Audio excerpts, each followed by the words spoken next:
Welcome to Figure Feedback. My name is Jeremy, and Bambu Lab recently added yet another feature to its Maker Lab, and this time it's a big personal. So we are just coming off of the release of the Chroma canvas, and now we have PrintU. So from image to figurine, crafted in unique styles. So let's check out this new feature, and I'll show you what you can do with it. All right, so first you can create your own figurine using a picture that you might have lying around, let's just say of yourself, kind of like what I did.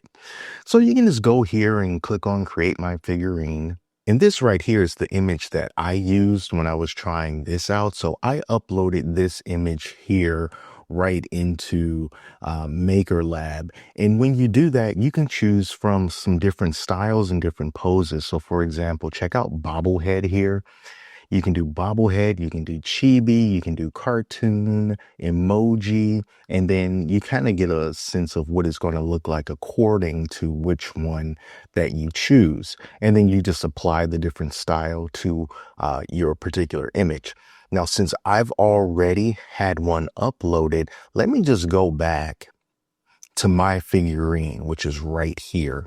So as you can see, this is that original photo that I said I was going to upload. And these are just some 2D concepts that it came up with based on the different styles that I chose. So you see up here, it says bobblehead with an image pose. That's what it came up with.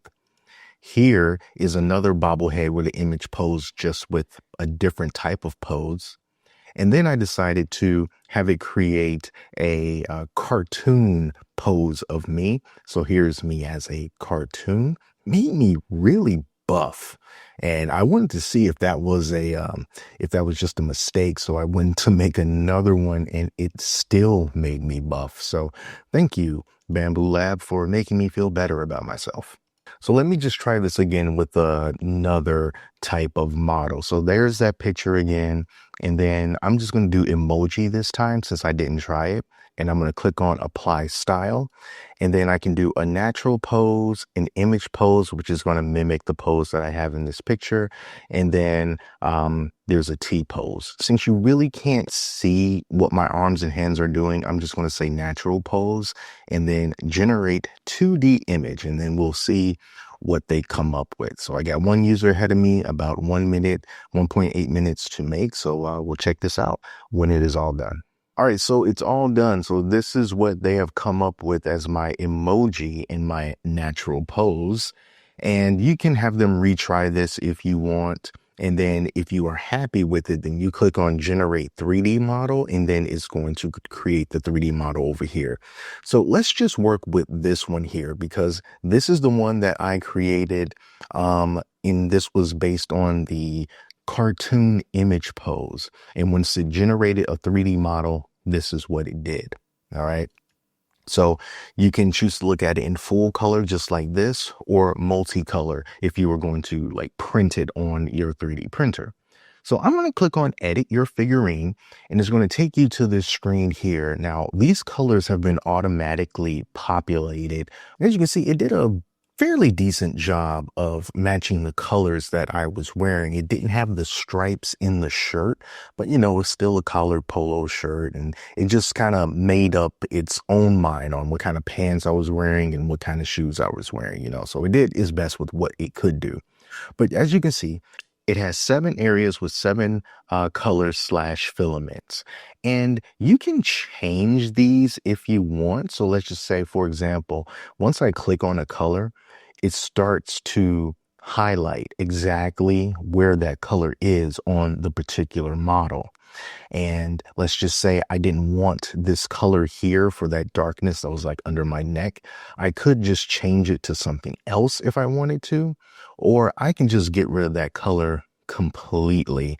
And if you want to delete some of these colors, you absolutely can. So let's just say I wanted to delete, let's just say this color here.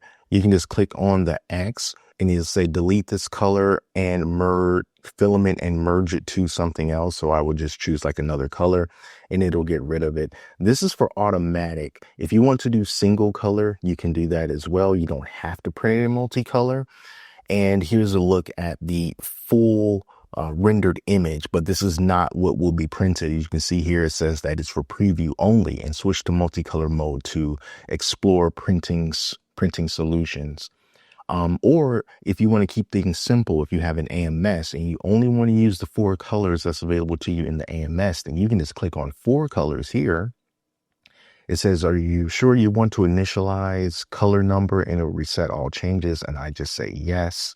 And now it is down to just 4 colors. So again, if I wanted to get rid of like that darkness, for example, I can just get rid of that, and I can just say, hey, we'll just make it this color instead. And you see that what we have to work with here. You can go also over to the posture tab here. It won't work for my particular model because it says this model does not support pose editing.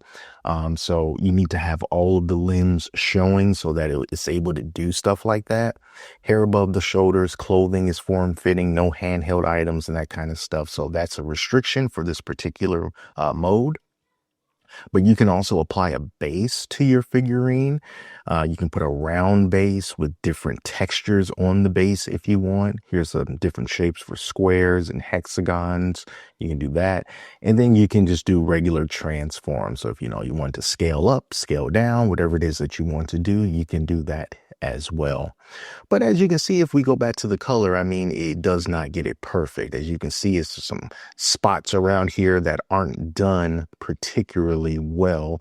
So once you're done with this, you can export this particular file, and then you can bring it up into Bambu Studio to do some more fine tuning.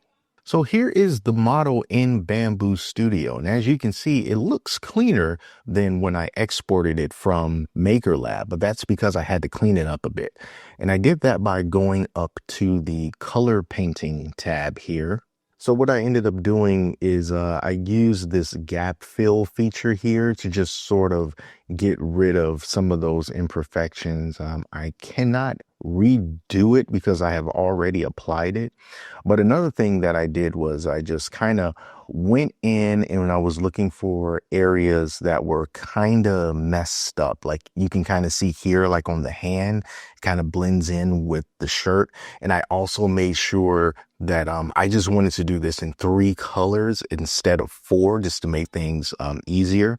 But when you see like little areas like this, and I'm not the best at painting in Bambu Studio, but I would just kind of zoom in a bit here and then just kind of try to color in some of these spots where things didn't quite line up the way that I wanted to.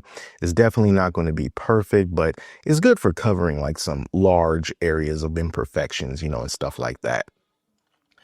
And once I was done with that, I was given a chance to kind of like look at it, just like this. And I made sure that I had changed the colors to just be black and white and brown. Red was never part of the equation.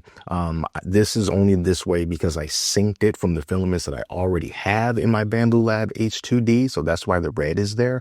But the model itself, I made sure that it was only these 3 colors here. And then when I was all done and it's time to slice, I was very happy to see that this only took 1 filament change. And that's because, I kept it simple. It's only 3 colors, and I'm using a Bambu Lab H2D that has the 2 nozzles.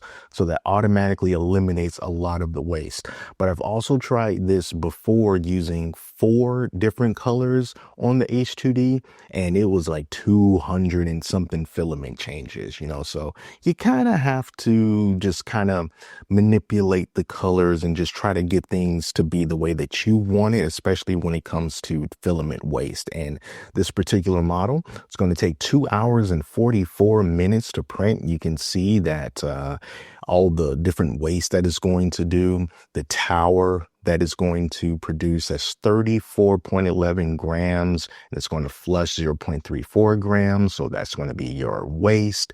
But I actually went ahead and I printed this in 2 different forms, because you don't have to just take this into MakerWorld and print this on a Bambu Lab printer or any other filament-based printer.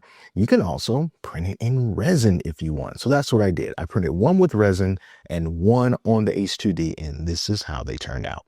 first, let's take a look at the resin model. So this is the resin model here that I printed out. And we'll do a 360 of him there. And of course, when it comes to, FDM versus resin, resin is always going to be smoother and it's going to be able to maintain details better than filament. But, it's just a whole nother world when you're dealing with resin prints. And I won't go into that. I've done other videos about it. But this is how he turned out. I think he turned out looking pretty good, just like he looks on the screen. But let's take a look at the filament one. Here's filament-based me done on the Bambu Lab H2D. Again, 3 colors, black, white, and brown. And I'll just do a little 360 right there. I had some tree supports going, nothing too crazy. He didn't take long to print.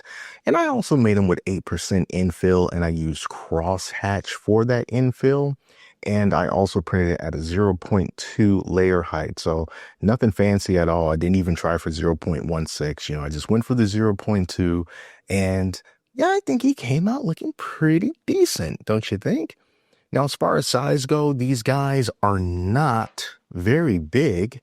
Here's the comparison between the resin one and the FDM one.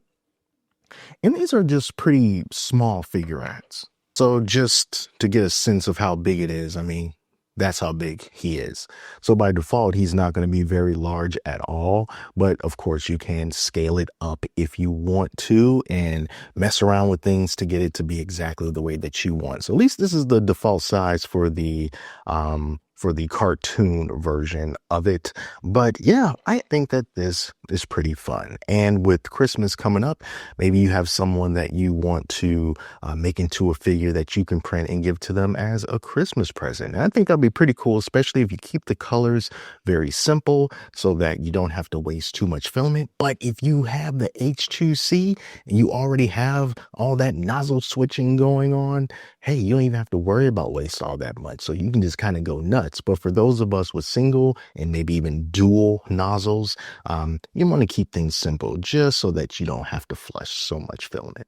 So that was pretty fun, Let me know down in the comments if you're planning on using the PrintU feature inside of Maker Lab and if you've already done it and how it turned out for you. So this was pretty cool to see coming right off of the Chroma canvas, and pretty sure Bambu Lab has some more up their sleeves in the future, and I'll be looking forward to see what they do next.